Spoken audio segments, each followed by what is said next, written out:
बिस्मिल्लाहिर्रहमानिर्रहीम। अस्सलामु अलैकुम वरहमतुल्लाहि वबरकातुहू।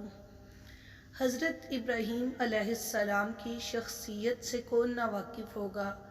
आप अलैहिस्सलाम अल्लाह ताला के वो बरगज़ीदा नबी हैं जिन्होंने अल्लाह की मोहब्बत में ऐसे मसाइब झेले कि अल्लाह ने आपको खलकत का बुलंद तरीन मुकाम नसीब फरमा दिया और कुरान में जगह जगह आपकी तारीफ़ फरमाई और हमारे नबी हज़रत मोहम्मद सल्लल्लाहु अलैहि वसल्लम को हुक्म दिया कि आप मिल्लत इब्राहीम की इत्तिबा करें। आप ही वो शख्सियत हैं जिन्होंने अल्लाह के हुक्म से काबतुल्लाह की तामीर फरमाई, हज का ऐलान किया और हज जैसी मुक़द्दस इबादत की तालीम दी। हज़रत इब्राहीम अलैहिस्सलाम ने जब अपने वतन अज़ीज़ से मुल्क शाम की तरफ हिजरत फरमाई तो आपके साथ आपकी बीवी हज़रत सारा अलैहिस्सलाम भी थी। आपने जब दरमियानी मंजिल मिस्र में क़याम फरमाया तो वहाँ के बादशाह ने हज़रत सारा अलैहिस्सलाम पर बदनीयती से दस्त दराज़ी की, जिसकी वजह से अल्लाह ताला ने उसके हाथ शैल कर दिए। हज़रत सारा की ये करामत देखकर बादशाह मुतासिर हुआ और हाजरा नामी एक बांदी हज़रत सारा की खिदमत में पेश की और हज़रत सारा रदियल्लाहु ताला अन्हा ने उस बांदी को अपने शोहर हज़रत इब्राहीम अलैहिस्सलाम को हिबा कर दिया और हज़रत इब्राहीम अलैहिस्सलाम ने उनको अपने निकाह में ले लिया। फिर मुल्क शाम में जाकर सुकूनत अख्तियार फरमाई, मगर एक तवील मुद्दत तक आपके यहाँ कोई औलाद नहीं हुई, यहाँ तक कि आपकी उम्र तकरीबन 86 बरस की हो गई। तो आपने अल्लाह ताला से औलाद के लिए दुआ फरमाई कि ऐ मेरे रब, मुझे सालिहीन में से एक सालिह बेटा अता फरमा। फिर क्या हुआ, अल्लाह ने आपको एक बुर्दबार बेटे की बिशारत दी। जब अल्लाह ने आपकी दुआ कबूल फरमाई तो आपके घर हज़रत हाजरा के बतन से एक हसीन व जमील बच्चा पैदा हुआ जिसका नाम हज़रत इस्माइल रखा गया। इसके बाद अल्लाह ताला ने आपको बाद मसलहतों की वजह से हुक्म दिया कि आप अपनी बीवी और बेटे दोनों को मक्का के बेआबो गया वादी में छोड़ आएँ और हज़रत इब्राहीम अलैहिस्सलाम ने अल्लाह के इस हुक्म की तामील की।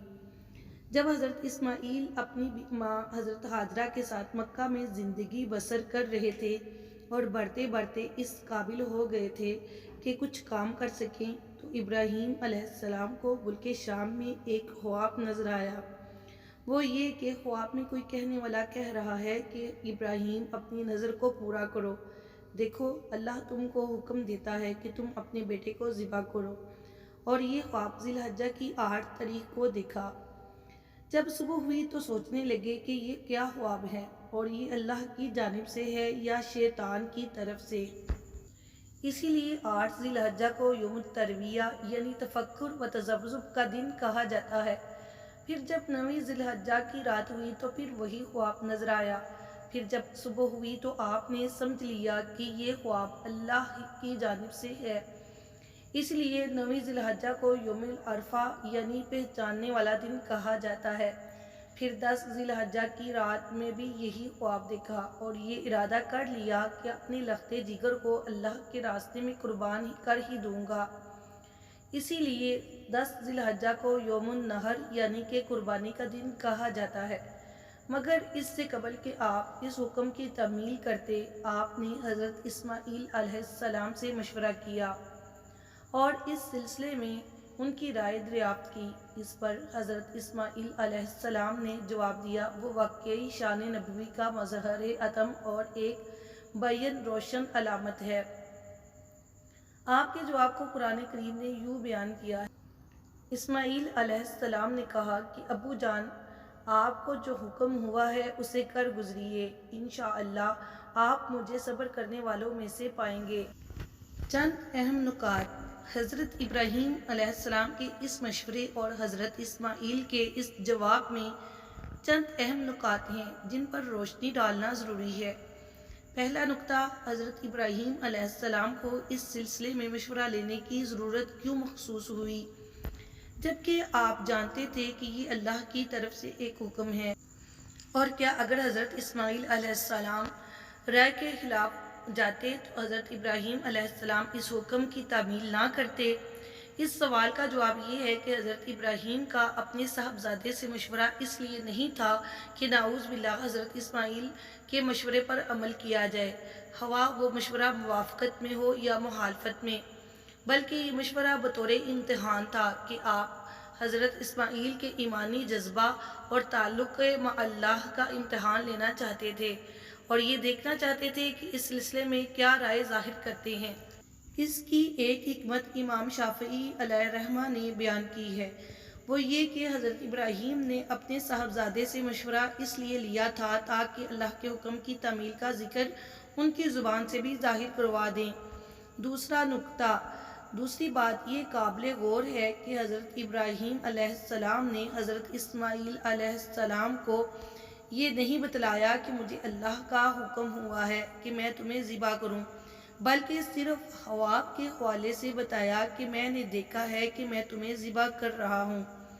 اس میں بظاہر یہ حکمت معلوم ہوتی ہے کہ اللہ کی طرف سے منسوخ کر کے پیش فرمانے کی صورت میں خدا نخواستہ اگر حضرت اسماعیل علیہ السلام اس میں کچھ پس و پیش کرتے تو حکم خداوندی میں صریح اعراض و روگردانی لازم آتی، لہٰذا آپ نے اس کو حکم خداوندی میں پیش نہیں کیا بلکہ اپنے ایک خواب کی حیثیت سے پیش کیا۔ تیسرا نکتہ، حضرت اسماعیل علیہ السلام کی بصیرت و فراست کا جائزہ لیجیے کہ حضرت ابراہیم کے خواب کو سن کر فرمایا کہ آپ کو جس کا حکم ہوا ہے وہ کر گزریے، حالانکہ حضرت ابراہیم علیہ السلام نے حکم ہونے کا کوئی ذکر ہی نہیں فرمایا تھا۔ اس کی وجہ یہ تھی کہ چونکہ حضرت اسماعیل علیہ السلام نے خاندان نبوت میں تربیت پائی تھی، اسی لیے آپ نے سمجھ لیا تھا کہ نبی کا خواب بھی وحی الہی ہوتا ہے، اس لیے خواب کو حکم سے تعبیر فرمایا۔ اس سے یہ بھی معلوم ہوا کہ نبی پر جس طرح بیداری میں وحی نازل ہوتی ہے، اسی طرح حالت نوم میں بھی نازل ہوتی ہے، کیونکہ نبی کا قلب سوتے وقت بھی بیدار اور متوجہ اللہ ہوتا ہے۔ نیز اس سے یہ بھی معلوم ہوا کہ جس طرح کتاب کی شکل میں وحی آتی ہے، اسی طرح کتاب سے ہٹ کر بھی وحی آتی ہے، جس کو حدیث و سنت کہتے ہیں۔ چوتھا نکتہ، جب حضرت اسماعیل علیہ السلام نے والد کی بات سن کر یہ فرمایا کہ آپ کو جو حکم دیا گیا ہے اس پر عمل کیجیے، تو اس کے بعد یہ بھی فرمایا کہ مجھے آپ انشاءاللہ صبر کرنے والوں میں سے پائیں گے۔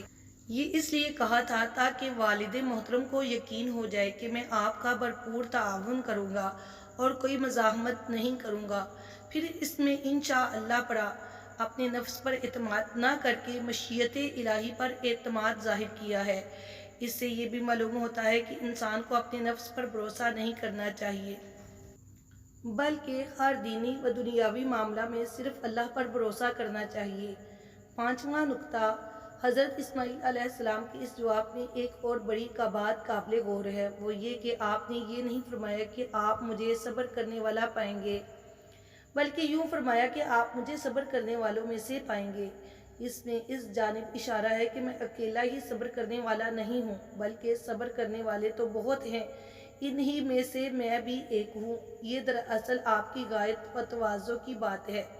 مقام عبرت، حضرت اسماعیل علیہ السلام نے جس وقت یہ جواب دیا تھا اس وقت آپ کی عمر مبارک صرف 13 برس کی تھی۔ اللہ اکبر! اس چھوٹی سی عمر میں حضرت اسماعیل علیہ السلام کا ایسا جواب دینا آپ کی سلامتی طبع کی بعین دلیل ہے۔ ہمیں اس جواب سے عبرت حاصل کرنا چاہیے کہ اگر اللہ کا حکم ہمارے سامنے آئے تو کیا ہم اس طرح رضا و خوشنودی حاصل کرنے کے لیے اس طرح کی قربانی پیش کرتے ہیں؟ جانور کی قربانی تو ہم بھی کرتے ہیں، مگر جب تک اس کے اندر یہ جذبہ کار فرما نہ ہو وہ حقیقی معنی میں قربانی کہاں۔